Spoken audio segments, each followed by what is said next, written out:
आज इस वीडियो में जो बच्चे 10th से 11th में आ रहे हैं उनके लिए एक और इम्पोर्टेंट कॉन्सेप्ट हम देखने वाले हैं डेरिवेटिव्स का।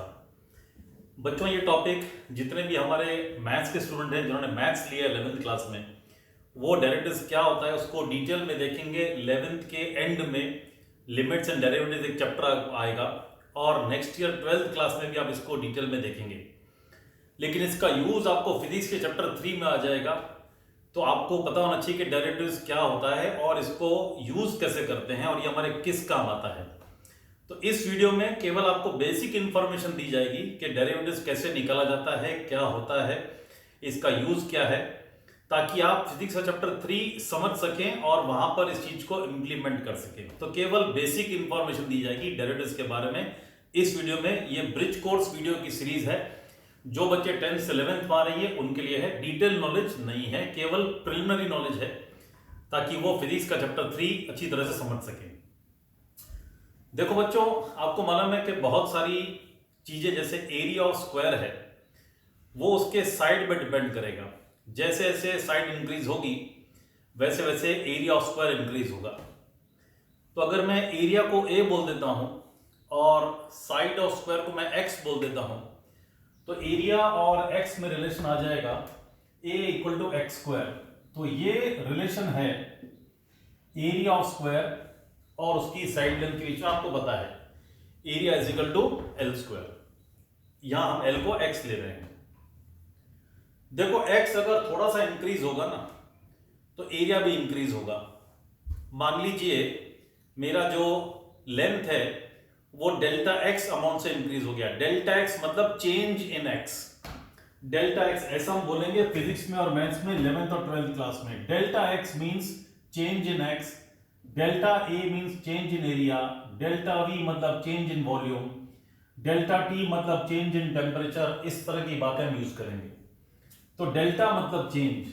तो मेरा जो साइड लेंथ है वो x से x प्लस डेल्टा एक्स हो गया। साइड लेंथ थोड़ी सी बढ़ गई, डेल्टा एक्स अमाउंट से इंक्रीज हो गई। तो ये मेरे पास एक स्क्वायर है जिसकी साइड लेंथ x है और दूसरा एक स्क्वायर है थोड़ा सा बड़ा जिसकी side length x plus delta x है। तो इसका जो एरिया है वो एक्स स्क्वायर हो जाएगा और इसका जो एरिया है a डैश वो हो जाएगा x प्लस डेल्टा एक्स का स्क्वायर। साइड लेंथ पूरी एक्स प्लस डेल्टा एक्स हो गई। तो ओल्ड एरिया मेरे पास एक्स स्क्वायर है, न्यू एरिया हो गया एक्स प्लस डेल्टा एक्स का स्क्वायर। न्यू एरिया के लिए सिंबल मैंने यूज किया ए डैश। तो बच्चों ए डैश जो है मेरे पास न्यू एरिया वो हो गया एक्स प्लस डेल्टा एक्स का स्क्वायर। ए प्लस बी का होल स्क्वायर क्या होता है? A square plus 2ab plus B square. अब ये मेरा न्यू एरिया है, ओल्ड एरिया एक्स स्क्वायर है। एरिया में कितना चेंज आया? What is the change in area? That will be new minus old. New area मेरे पास ए डैश है, पुराना एरिया ए है, दोनों का डिफरेंस लूंगा तो मुझे पता चलेगा एरिया में कितना चेंज आया। डेल्टा ए मतलब चेंज इन एरिया। चेंज हमेशा फाइनल माइनस इनिशियल करेंगे। ये फाइनल एरिया है, ये इनिशियल एरिया है। ए डैश का मतलब हुआ this x square plus 2x delta x, ठीक है बच्चों, प्लस डेल्टा एक्स का स्क्वायर माइनस ए कितना है? X square minus x square. तो ये एक्स स्क्वायर और ये एक्स स्क्वायर कैंसिल हो गया तो मेरे पास डेल्टा ए आ गया 2x delta x plus delta X का स्क्वायर। अब देखो बच्चों, आपको एक बात समझनी है कि डेल्टा एक्स जो चेंज आया साइड में, अगर वो बहुत छोटा होगा, मान लीजिए कोई बहुत छोटा नंबर आपने लिया 0.2, उसका स्क्वायर करिए कितना होगा? 0.04। 0.1 का स्क्वायर करिए 0.01, 0.01 का स्क्वायर करिए 0.0001। यानी एक बहुत छोटा नंबर जब आप लेते हैं और उसका स्क्वायर करते हैं तो वो और भी छोटा हो जाता है। यहां भी छोटा नंबर का मतलब है जो बिल्कुल x के 0 के नजदीक है। छोटा नंबर का यहां मतलब है कि कोई ऐसा नंबर जो x 0 के बहुत नजदीक है, 0.1, 0.01, 0.0001 इस तरह से। तो यहां पर जो मैंने लेंथ में इंक्रीज किया है ये कोई बहुत ज्यादा नहीं है। ये जो डेल्टा एक्स है ये बहुत मामूली सा इंक्रीज है। ये इंक्रीज ऑलमोस्ट 0 है, 0 से थोड़ा सा ज्यादा है। 0.01, 0.0001, 0.00001, इस तरह से आपको सोचना है। तो ये डेल्टा एक्स ऑलरेडी बहुत छोटा है और डेल्टा एक्स का स्क्वायर करेंगे तो वो और भी छोटा हो जाएगा। तो फिजिक्स और मैथ्स में 11th-12th में जब डेल्टा एक्स बहुत छोटी क्वांटिटी होती है तो उसकी जो हायर पावर्स होती हैं, डेल्टा एक्स का स्क्वायर, डेल्टा एक्स का क्यूब, डेल्टा एक्स की पावर 4, हायर पावर्स को निग्लेक्ट कर देते हैं बिकॉज ये बहुत छोटी होती है, तो इसको छोड़ दिया हमने। तो डेल्टा ए मेरे पास आ गया 2x डेल्टा एक्स। तो अगर मेरे पास लेंथ में डेल्टा एक्स का चेंज है तो एरिया में चेंज आया 2x डेल्टा एक्स। और अब देखिए delta A upon delta x कितना हो जाएगा, 2x delta x upon delta x, तो ये कितना हो गया 2x। तो आपको समझ में आया कि अगर एरिया मेरे पास x स्क्वायर है तो delta A upon delta x कितना बनेगा 2x। ये फॉर्मूला आप नोट कर लीजिए, ये फॉर्मूला नोट कर लीजिए। और ये तब तक ट्रू है जब तक डेल्टा एक्स एक बहुत छोटी चीज है, मतलब it is approaching zero. Arrow zero मतलब अप्रोचिंग जीरो, मतलब ये जीरो के नजदीक है, बहुत छोटी चीज है। मैथ्स में लिखा इस तरह जाता है, delta x is approaching zero. तो एरो का मतलब है डेल्टा एक्स जीरो को अप्रोच कर रही है, बहुत छोटी चीज है, जीरो के नजदीक है, 0.1, 0.01, इस तरह से बात। अगर डेल्टा एक्स बहुत छोटा है तो अगर ए एक्स स्क्वायर है तो delta A upon delta x कितना बनेगा 2x। ये आपको समझ में आया। इसी तरह से प्लीज पॉज एंड कॉपी में, चलो वेरी इंपॉर्टेंट। इसी तरह से अगर मेरे पास एक क्यूब है जिसकी साइड लेंथ x है, अगर एक क्यूब है जिसकी साइड लेंथ x है तो आपको मालूम है उसका वॉल्यूम कितना हो जाएगा, volume will become x cube. अगर किसी क्यूब की साइड लेंथ x है, इस तरह से मैंने क्यूब बनाया आपके लिए, ये क्यूब बनाया, इसकी साइड लेंथ x है। अब मैं इसको बढ़ा दूंगा तो क्या होगा, वॉल्यूम बड़ा हो जाएगा, ये तो क्लियर बात है। ऐसे बन गया, बड़ा क्यूब बन गया, ठीक है, क्यूब थोड़ा सा बड़ा हो गया आपका। ये हो गया x प्लस डेल्टा एक्स, मतलब साइड लेंथ आपने क्या बना दी, थोड़ी सी बड़ी बना दी। तो साइड में चेंज आ गया, आपने डेल्टा एक्स से इंक्रीज कर दिया और डेल्टा एक्स कितना है, ऑलमोस्ट जीरो है। अब आप इस बात को याद रखेंगे। तो जब मैं साइड को थोड़ा सा बढ़ाता हूं तो मैं देखना चाह रहा हूं वॉल्यूम कितना इंक्रीज होता है। इसका वॉल्यूम v एक्स क्यूब है, इसका volume v dash x plus delta X का क्यूब। तो ये हो गया x प्लस डेल्टा एक्स का क्यूब, a प्लस b का cube, a cube plus 3ab square plus 3a square b plus b cube, a plus b का cube, a cube plus 3ab square plus 3a square b plus b cube. ये मेरा नया volume आ गया। तो volume में change कितना है बच्चों, वॉल्यूम में चेंज कितना है, यहां पे लिखता हूं delta v final minus initial. Final volume ये है x cube plus 3x delta x square plus 3x square delta x plus delta x cube minus v कितना x cube minus x cube. तो ये और ये कैंसिल हो गया, तो मेरे पास डेल्टा v इतना है। अब जैसे मैंने बताया कि अगर ये डेल्टा एक्स बहुत छोटा होगा तो डेल्टा एक्स की higher powers, power 2, power 3, power 4 हम निगलेक्ट कर सकते हैं अगर डेल्टा एक्स अप्रोचिंग जीरो हो। तो अगर ये चेंज बहुत मामूली है, इट इज अप्रोचिंग जीरो, तो डेल्टा एक्स की हायर पावर्स निगलेक्ट कर सकते हैं, पावर 2, पावर 3, मतलब ये टर्म हम छोड़ सकते हैं, ये नहीं छोड़ सकते बिकॉज डेल्टा एक्स की पावर 1 है। डेल्टा एक्स की हायर पावर्स निगलेक्ट करनी है, सारी नहीं। तो डेल्टा v मेरे पास बचेगा चेंज इन वॉल्यूम, ये हो गया, ये तो निगलेक्ट हो गया, 3x स्क्वायर डेल्टा एक्स, अच्छा डेल्टा एक्स क्यूब ये भी निगलेक्ट कर देंगे, हायर पावर ऑफ x। तो ये खाली बचा मेरे पास 3x स्क्वायर डेल्टा एक्स। तो delta v upon delta x कितना आ गया, ये हो जाएगा 3x square delta x upon delta x, ये कितना हो गया 3x स्क्वायर। ये इंपॉर्टेंट चीज आपको समझनी है, ये इंपॉर्टेंट चीज आपको समझनी है कि जब v मेरे पास x क्यूब है, v मेरे पास x क्यूब है, तो delta v upon delta x कितना आ रहा है 3x स्क्वायर, ये चीज। तो प्लीज पॉज एंड कॉपी। अब मैं एक्चुअल बताना चाहता हूं कि डेरिवेटिव्स क्या है। देखिए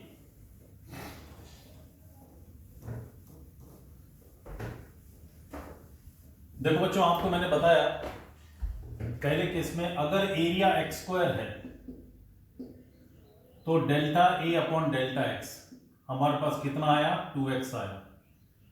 जब v मेरे पास एक्स क्यूब था तो delta v upon delta x हमारे पास कितना आया, 3x स्क्वायर। आप देख लीजिए,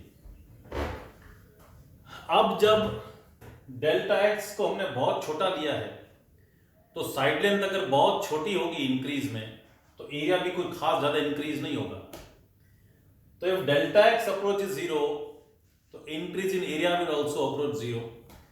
similarly if side length is increasing by a very minimal amount, बहुत ही मामूली तरीके से मेरी साइड लेंथ बढ़ रही है, तो वॉल्यूम भी बहुत मामूली इंक्रीज होगा, कोई बहुत सब्सटेंशियल इंक्रीज नहीं होगा।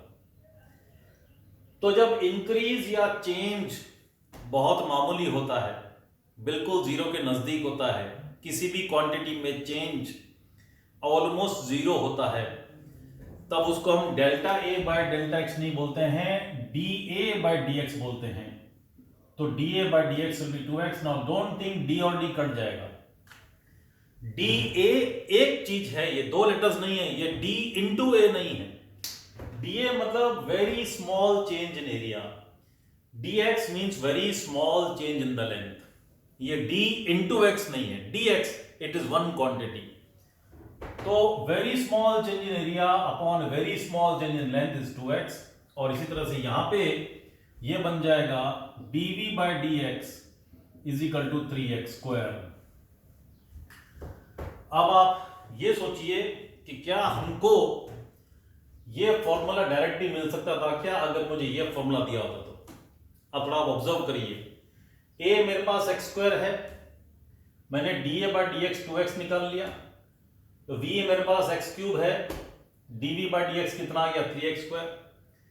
तो आप थोड़ा देखिए ध्यान से, यहां पे पावर 2 है, तो जब मैंने dA बाय dx निकाला तो जो पावर थी वो आगे आ गई और x की एक पावर कम हो गई, 2 आगे आ गया और x की एक पावर कम हो गई। देखिए 2x रेज़ टू 1 हो गया। सेम चीज यहां पर हुई है, पावर आगे आ गई 3, x की एक पावर कम हो गई, x स्क्वायर। इसका मतलब मैं ये कह सकता हूं एरिया वॉल्यूम इनके बदले y कोई भी चीज हो, y अगर x स्क्वायर होगा तो मैं कहूंगा dy by dx is equal to कितना, 2x। a के बदले y लिख लिया। Now y can represent area whatever you want. अगर y मेरे पास x क्यूब होगा तो dy बाय dx को मैं क्या लिखूंगा, 3x स्क्वायर। ये आप समझ रहे हैं, v के बदले y लिख लिया, y is x cube, dv by dx तो dy बाय dx। इसका मतलब बच्चों ये हुआ कि इन जनरल अगर मेरे पास y is equal to x raise to n है, जैसे यहाँ पे x की पावर 2 है, x की पावर 3 है, x की कोई भी पावर हो, 4, 10, 11, 5/2, हाफ, 1/3, -2, -4, whatever, तो dy बाय dx, देखिए dy बाय dx कितना हो जाएगा, मैंने बताया पावर आगे आ जाएगी और x की एक पावर कम हो जाएगी। देखो 2 आगे आ गया और x की एक पावर कम हो गई, x की पावर 2 था, x की पावर 1 रह गया, x मतलब x की पावर 1, ये x क्यूब है तो 3 आगे आ गया, x की पावर एक कम हो गई, 2 हो गई। इन जनरल अगर y x raise to n है तो dy by dx will be n(x(n-1), और इसको हम बोलेंगे derivative of y with respect to x, ऐसे हम इसको रीड करेंगे, derivative of y with respect to x। यानी डेरिवेटिव क्या है, it is nothing but ratio, ये रेशियो है ना a upon b, ratio of change in quantities by a very small amount. एक क्वांटिटी दूसरे पे डिपेंड कर रही है, एरिया x पे डिपेंड कर रहा है, वॉल्यूम x पे डिपेंड कर रहा है, एक चीज दूसरे पे डिपेंड कर रही है। तो अगर एक में बहुत कम चेंज आता है तो दूसरी कितने का अमाउंट से चेंज होगी, वो जो चेंज है दोनों का उसका जो रेशियो है उसको हम डेरिवेटिव्स बोलते हैं। तो एक चीज दूसरे पे डिपेंड कर रही है, एरिया x पे डिपेंड कर रहा है, लेंथ ऑफ स्क्वायर पे, वॉल्यूम लेंथ ऑफ क्यूब पे डिपेंड कर रहा है। अगर लेंथ थोड़ी भी चेंज हुई तो यहां कितना चेंज आएगा, और इसके चेंज और इसके चेंज का जो रेशियो है उसको हम क्या बोलेंगे, डेरिवेटिव्स। और ये चेंज मिनिमल होना चाहिए, ऑलमोस्ट जीरो होना चाहिए, तब हम बोलेंगे ये डेरिवेटिव्स है। तो डेरिवेटिव क्या है, it is ratio ratio of change in quantities when one quantity depends upon another quantity and the change should be minimal, it should be almost zero. और इसको रीड कैसे करेंगे? Derivative of y with respect to x. तो अगर y equal to x raise to n है तो dy by dx बनेगा nx n minus 1. ये इसका फॉर्मूला है बच्चों, इसको कॉपी करिए. अब मैं इस फॉर्मूले को आपको अप्लाई करके दिखाता हूं. देखिए इतना पोर्शन कॉपी कर लिया होगा आपने, प्लीज पॉज करके कॉपी कर लीजिए. देखो अब हम चलते हैं इस फॉर्मूले का यूज कैसे करेंगे चैप्टर 3 में फिजिक्स में. अगर मुझे y is equal to x raise to 4 दिया होगा तो हम क्या लिखेंगे बच्चों? dy by dx will be equal to how much? Power आगे आएगी और x की एक पावर कम हो जाएगी. तो अगर y x4 है तो आप लिखेंगे dy by dx will be 4x cube. अगर मेरे पास y की वैल्यू x6 हो गई तो मैं कहूंगा dy बाय dx कितना होगा? dy by dx will be 6x5. अगर मैंने कहा y is equal to x raise to 7 है तो आप dy बाय dx कितना लिखेंगे? आप लिखेंगे 7x रेज टू 6. पावर आ जाएगी, एक पावर आप कम कर देंगे. अगर मैंने कहा y is equal to x raise to 10 तो आप कहेंगे dy by dx is equal to 10x9. ऐसे हम इस बात को लिखेंगे. ठीक है, इसको मिटा देता हूं, थोड़ा और एग्जांपल देता हूं. अब थोड़ा आप याद रख लेंगे फॉर्मूले को.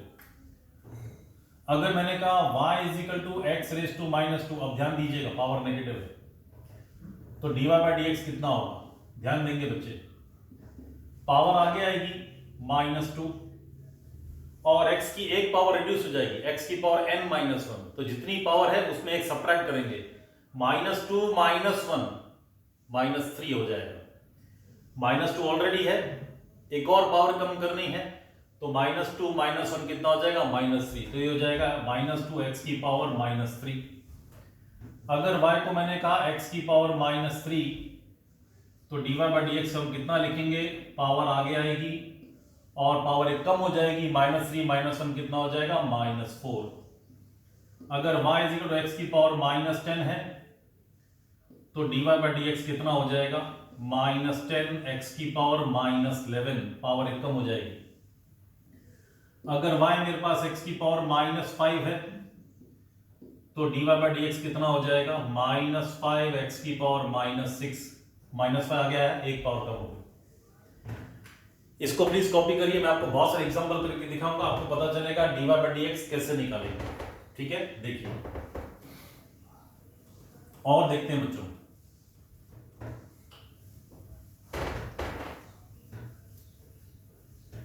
देखो अगर मुझे दिया है y is equal to 1/x तो पहले मैं इसको ठीक से लिखूंगा. 1/x मीन्स x की पावर -1. तो मुझे दिया हुआ है y is equal to x की पावर -1. अब मैं dy बाय dx लिखूंगा. जो पावर है वो आगे आ जाएगी और एक पावर कम हो जाएगी तो -1 कितनी हो जाएगी? -2 और ये हो जाएगा -1/x². तो अगर y 1/x है तो dy बाय dx बनेगा -1/x². तो हमारा कंक्लूजन क्या है? अगर y 1/x है तो therefore dy by dx will be -1/x². ऐसे हमने इस चीज को किया. ठीक है. देन अगर मुझे कहा गया है y मेरे पास 1/x³ है तो आप इसको पहले ठीक से लिखेंगे x की पावर -3. तो y हो गया x की पावर -3. dy बाय dx कितना आएगा बच्चों?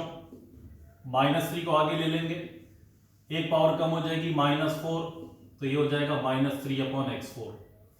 यानी अगर नीचे मुझे दे रखा है तो पहले मुझे सोचना उसकी पावर न्यूमरेटर में कितनी है, फिर मुझे आगे बढ़ना है. अगर मुझे दिया है y is equal to √x तो √x मतलब x की पावर हाफ हो गया. तो dy बाय dx कितना बनेगा? पावर आगे आएगी, पावर एक कम हो जाएगी, हाफ -1 -हाफ. तो ये पावर बचेगी -हाफ. इसका मतलब ये हुआ हाफ इंटू 1/x की पावर हाफ. आपको पता है नीचे जाके पावर पॉजिटिव हो जाएगी. x की पावर हाफ मतलब √x, मतलब ये कितना हो गया? 2√x.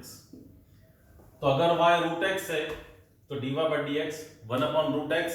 ऐसा आपको सोचना है. देन y अगर मेरे पास x की पावर 1/3 हो गया, तो dy बाई डी एक्स कितना हो जाएगा, 1/3 आगे आ जाएगा, 1/3 -1 -2/3, तो ये हो जाएगा 1/3 x की पावर 2/3। आप ऐसे भी लिख सकते हैं, ऐसे भी लिख सकते हैं, आपकी चॉइस है, ठीक है, दोनों एक ही बात है। अगर मेरे पास y जो है x की पावर 1/4 है, तो dy बाई डी एक्स कितना बनेगा, देखो dy by d x power आगे आएगी, पावर में से 1 माइनस करना है, 1/4 -1 -3/4, तो x की पावर -3/4, और ये हो जाएगा 1/4 1/x की power 3/4। Please pause and copy ताकि आपको समझ में आ सके एग्जांपल से कि हम कैसे निकाल रहे हैं। देन सी,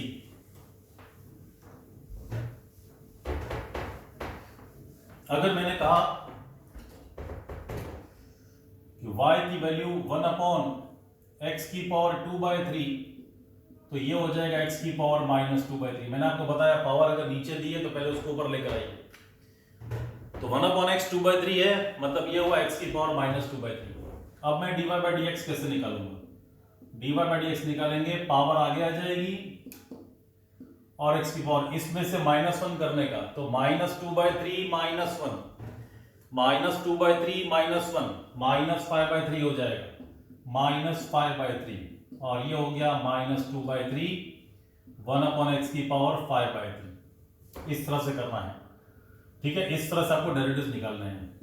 इसी तरह से अगर y = 1/x 7 है, मतलब ये हो गया x की पावर -7, तो dy बाई डी एक्स में कैसे निकालूंगा, -7 आगे आ जाएगा, एक पावर रिड्यूस हो जाएगी, -7 -1 -8, तो ये हो गया -7/x की पावर 8, x की पावर -8 नीचे जाके पॉजिटिव हो गया।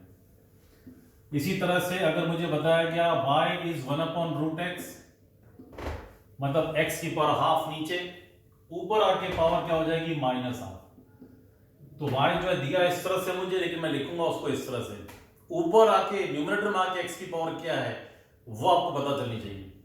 अब आप डेरिवेटिव लीजिए, dy by d x will be equal to -1/2, power आगे आ जाएगी x की पावर, इसमें से एक माइनस करेंगे, -1/2 -1 -3/2, so this will become -1/2 1/x की पावर 3/2, ये आपका आंसर। अगर आपको दिया है y = 1/x की पावर 4/3, तो ये हो जाएगा x की पावर -4/3, ऊपर लाके देखेंगे पावर क्या है। अब मेरे पास dy बाई डी एक्स कितना हो जाएगा, -4/3 है, x की पावर -4/3 -1 -4/3 -1 -7/3, तो ये हो गया -4/3 x की पावर -7/3, और फिर आप चाहें तो उसको ऐसे भी लिख सकते हैं, -4/3 1/x की पावर 7/3, इस तरह से आप लिख सकते हैं। तो बच्चों इस वीडियो में मैंने आपको बिल्कुल बेसिक बात बताई कि डेरिवेटिव्स क्या होता है। It is the ratio of two changing quantities when the change is very very small. और डेरिवेटिव्स का फर्स्ट फॉर्मूला में सीखा, अगर y = x⁴n है तो फिर dy बाई डी एक्स हम कैसे निकालते हैं। होप आपको समझ में आया होगा। चैनल को सब्सक्राइब करें, शेयर करें, कमेंट करें, लाइक करें, and God bless all of you. Thank you so much.